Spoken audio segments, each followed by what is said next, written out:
ఇది ఆ పక్క ఆయన ఉన్నాడు, ఒక ఆయన వైఎస్ఆర్ కన్వ వేసుకుంటాడు, వాడి పేరు సీమరాజా. ఈ రోజు ప్రెస్ మీట్ పెట్టి మంతర్పు మాట అంటే ఉంటాడు. ప్రెస్ మీట్ లో ఇంకేం రాష్ట్రంలో ఇంకేం లేవా? మనం చేసిన లంగాపం నువ్వు చెప్పకూడదు. మనం పోలవరం ఆడిదాకా కట్టాము చెప్పకూడదు. మనం సజనా సుకన్యతో ఏ విధంగా మాట్లాడినామో చెప్పకూడదు. మనం మసాజ్లు ఏ విధంగా చేసుకున్నామో చెప్పకూడదు. మన ఫామ్ హౌస్ లో ఏ విధంగా కొనుక్కున్నామో చెప్పకూడదు. ఏంట్రా ఇలా మారిపోయావేంట్రా నువ్వు? అరే లింక్ మ్యాటర్స్ లేడీస్ తెలియకూడదురా, కొంపలు అడిపోతాయి. నేను ఒకటే దొరికినానా నీకు? నేను పార్టీ కోసం పనిచేసేటువంటి వ్యక్తిని.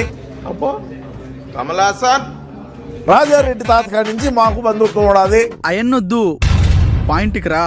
పోలవరం ఎప్పుడు పూర్తి చేస్తావంటే నాకేం తెలుసు అన్నటువంటి నువ్వు ఒక బఫూనివే. నువ్వు ఒక బఫూనివే. ఫేస్ టు ఫేస్ నువ్వు ఈ రోజు నా గురించి మాట్లాడే స్థాయి నీది కాదని చెప్పి మరొకసారి తెలియజేస్తున్నా. మీ ఊరి ఓటర్ లిస్ట్ తెప్పించి చూసా. ఈ ఊర్లోకెల్లా ఎదవెవడని ఎంక్వైరీ చేస్తే నువ్వేనని తెలిసింది. ఏదో మీ అభిమానం. ఏది ఏమైనప్పటికీ కూడా అన్నను ముఖ్యమంత్రిని చేసి ప్రధానమంత్రిని చేసేదాకా ప్రధానమంత్రిని చేసేదాకా అంటే అన్నాడు గాని ఆ ఊహ ఎంత బాగుంది. నా ఈ పోరాటం ఆగదు అమ్మటి రాంబాబు అని మరొకసారి హెచ్చరిస్తా ఉన్నా. ఇంత మంచివాడి మీద కంప్లైంట్ చేయడానికి నీకు నోరెలా వచ్చిందయ్యా? ఫైనల్ గా మీరు కేంద్ర ప్రభుత్వం సెంట్రల్ గవర్నమెంట్ కు మధ్య జరుగుతా ఉన్న కేంద్ర ప్రభుత్వం సెంట్రల్ గవర్నమెంట్ కు మధ్య జరుగుతా ఉన్న అవగాహన ఇది. అందుకే ఎడ్యుకేషన్ నెగ్లెక్ట్ చేయకూడదు అంటారు. Knowledge is divine. అమెరికా కోర్టులో మీ పేరు బయటకు వచ్చింది అనేది ప్రధానంగా చేస్తున్నటువంటి ఆరోపణ సార్. దానికి దెబ్బ మీద దెబ్బ, దున్న మీద పుండుని కాకి పొడుస్తున్నట్టు పొడుస్తున్నారా?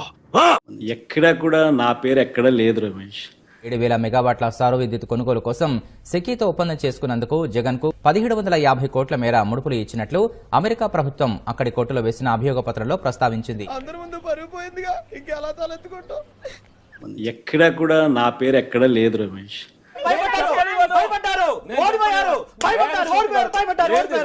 మన రాష్ట్ర పరువు జగన్మోహన్ రెడ్డి గారు తీశారు. మీ కష్టం పగవాడికి కూడా రాకూడదు గురుగారు. మరేరా ఈ రోజు అంతర్జాతీయ స్థాయిలో జగన్మోహన్ రెడ్డి గారి అవినీతి గురించి అంతర్జాతీయ స్థాయిలో మాట్లాడుతున్నారు. శత్రువులు ఎక్కడో ఉండరా, చెల్లెళ్ళు కూతుళ్ళు రూపంలో మారువేషాలు వేసుకుని మన కొంపలోనే తిరుగుతూ ఉంటారు. అప్రిషియేట్ చేయాల్సింది పోయి నాకు శాల్వా కప్పాల్సింది పోయి. శాల్వాలు కప్పాలి, అవార్డు ఇవ్వాలి. ఇచ్చారుగా ప్రజలు, అవార్డు ఇచ్చారుగా, బ్రహ్మాండమైన 11 సీట్లతో అవార్డు ఇచ్చారు. యునైటెడ్ స్టేట్స్ ఆఫ్ అమెరికా శాల్వా కప్పాల్సింది పోయి. అమెరికా కోర్టులో మా పేరు వచ్చింది చూడు. పొగడాల్సింది పోయి. ఇంకా అవార్డు ఏదైనా ఉంటే నాకు ఇవ్వాల్సింది పోయి. ఈయనగా ఇవ్వాల్సిందే. అసలు మా వాళ్ళు అసలు రాజకీయాల్లో ఆస్కార్ ఉంటే అసలు ఆస్కార్ కొట్టాడు అసలు.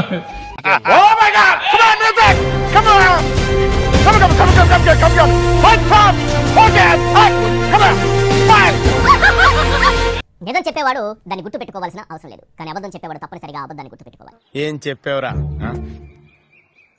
ఇందులో నీకేం అర్థమైందిరా? అర్థం కాకే ఏం చెప్పావురా అని అడిగాను. కానీ అబద్ధాలు ఆడడం మన చేత కాదు. వింటానికి విల్లింగ్ గా ఉంటే శ్రీకృష్ణుడు భగవద్గీతలో అర్జునుడికి ఇంత చెప్పాడు. అతి నిజాయితీతనం, అతి మంచితనం, ఈ రెండు మనకున్న సమస్యలు.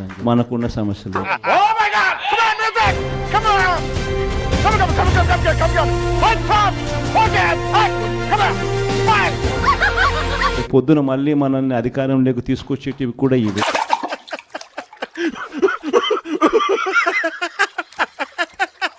మజిల్ చూడు ఎలా ఉంది? గట్టిగా ఉంది. మన స్కూల్ బెంచ్ లాగా ఎంత గట్టిగా ఉందోరా. కొట్రా, కొట్టు, పర్లేదు, కొట్టు. నువ్వు కొట్టు.